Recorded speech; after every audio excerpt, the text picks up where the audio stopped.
Welcome to the Laverne Church of the Brethren's weekly audio message.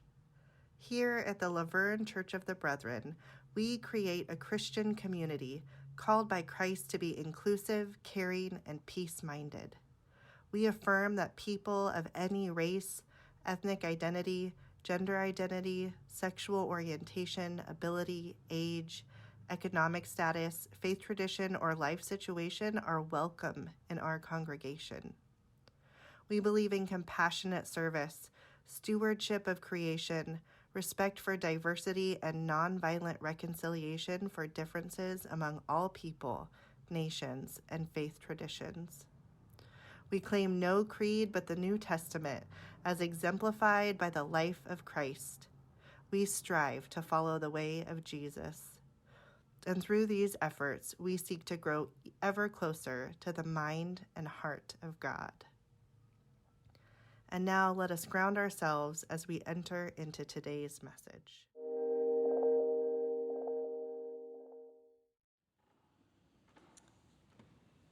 This morning, I'll be reading from Isaiah 2, verses 1 through 5. This is what Isaiah ben Amos saw concerning Judah and Jerusalem. In the last days, the mountain of Yahweh's temple will be established as the most important mountain and raised above all other hills. All nations will stream towards it. Many people will come and say, "Come, let us climb Yahweh's mountain to the temple of the God of Jacob, that we may be instructed in God's ways and walk in God's paths." Instruction will be given from Zion, and the word of Yahweh from Jerusalem. God will judge between the nations and render decisions for many countries. They will beat their swords into plowshares and their spears into pruning hooks. One nation will not raise the sword against another, and never again will they train for war. O house of Leah and Rachel and Jacob, come, let us walk in the light of Yahweh.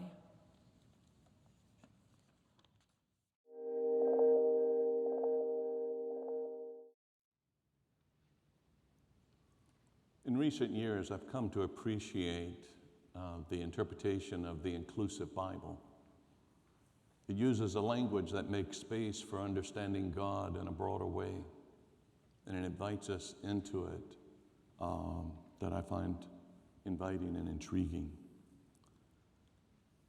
However, with verse 1 today, it misses something. And I want to share with you verse 1 from the New Revised Standard Version. I'm intrigued by its wording. The word that Isaiah, son of Amos, saw. The word that Isaiah saw. What does it mean to see a word?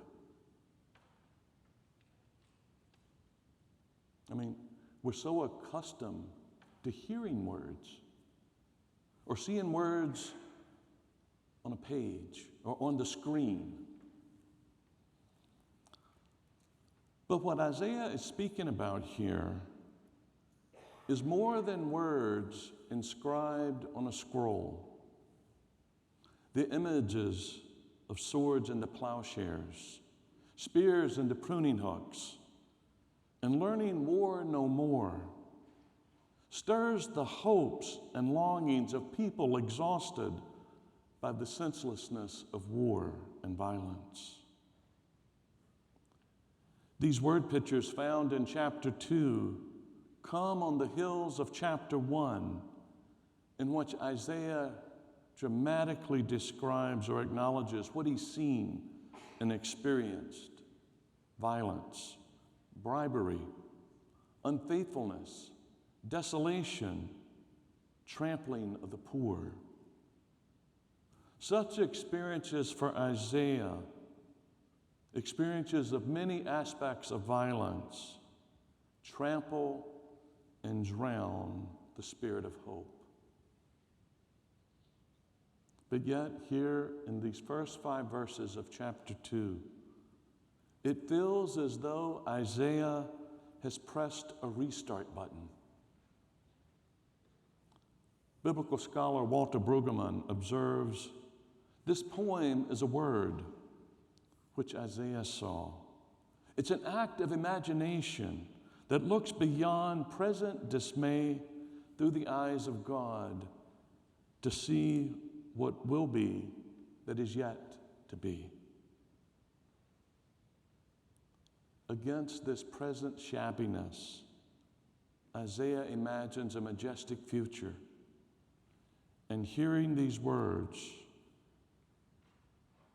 for those to whom Isaiah spoke, their repressed hopes come to the surface.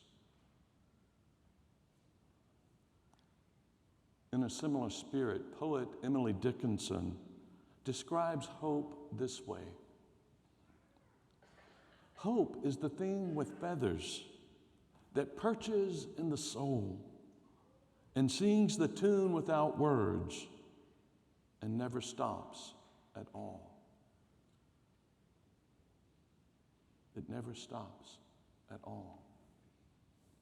When the oceans heave, when the ground shake, and our hearts are gripped by fear, hope continues to sing. It's in such a context that prophets and poets and artists invite us to see a word of hope and to envision possibilities. Church of the Brethren icon Dan West, the visionary of Heifer Project, once encouraged a group of eager and attentive Brethren volunteer service workers to find an acceptable alternative. An acceptable alternative. Finding such an alternative requires imagination. It invites us to search our spirits in order to find that feather that is perched on our souls. And this is something that's deep within us, something that can't be shaken or taken away, though it may feel that way. But this search invites us to seek the wordless song that is unceasing, that echoes in our souls and never stops, no matter the circumstances. It encourages us to yearn for hope, to wait for hope, to notice where hope is breaking in, and to imagine hope. For Isaiah, hope is something that is beautiful, meaningful, and restorative. And such hope awaits discovery. Peter Gomes, in a sermon entitled Humbug and Hope, asserts that hope is not nearly the optimistic view that everything will somehow turn out right if everybody does what we do. It is a more rugged view than when things don't turn out all right. For we endure through and beyond times that disappoint us and try to destroy us. See, Gomes believes we are called to a solid hope, a hope that continues to sing in the soul. And for him, this hope is proclaimed by a proverb that is found in Proverbs chapter 13, verse 12, which reads, "Hope deferred makes the heart sick, but a desire fulfilled is a tree of life." For the prophet Isaiah and for the wisdom writer of Proverbs, hope is the ability to stand firm even when we cannot see our way forward. I invite you to direct your attention to the screen.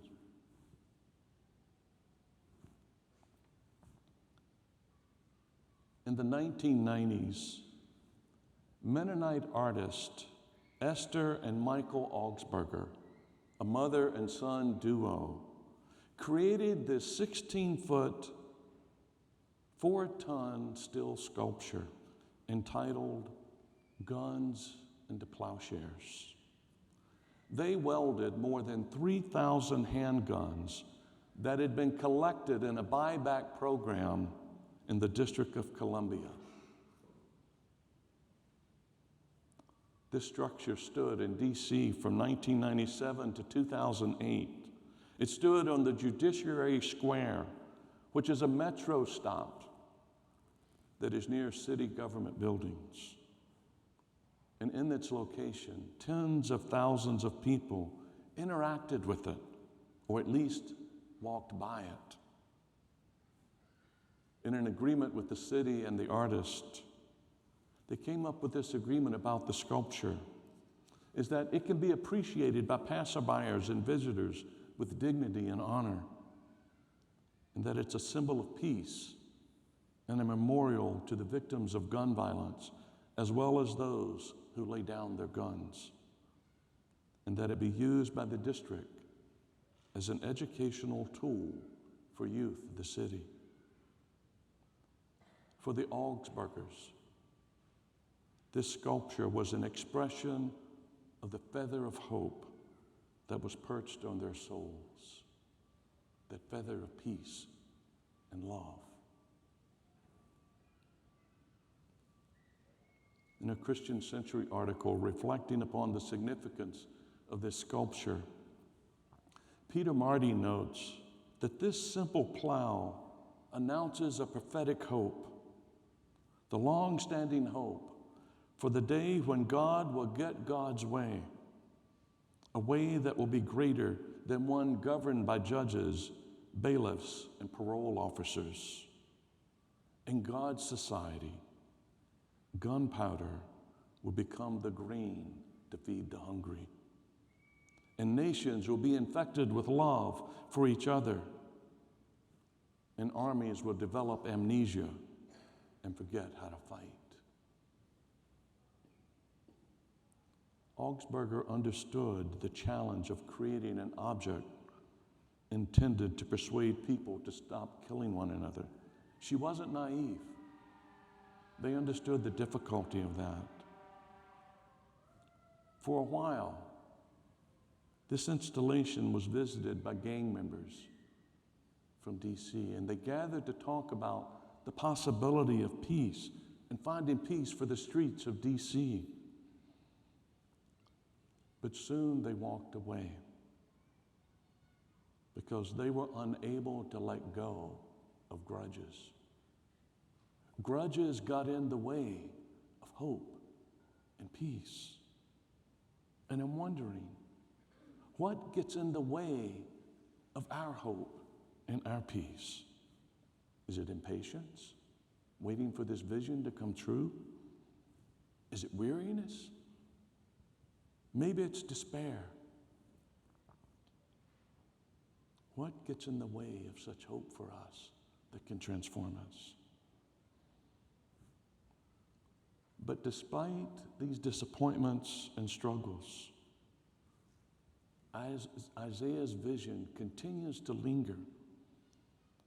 It's described as a constant rhythmic echo in our lives, a note that sounded again and again, swords into plowshares, spears into pruning hooks, and neither shall they learn war anymore. We need to allow Isaiah's vision to continue to play again and again, not because it's Advent, but because the kingdom that Isaiah envisions seems so distant, and the darkness is so tense, and the world is far removed from what the prophet describes. So tell us again, Isaiah, about the days to come. Tell us what you see in that word so that we can see it and believe it and be transformed by hope.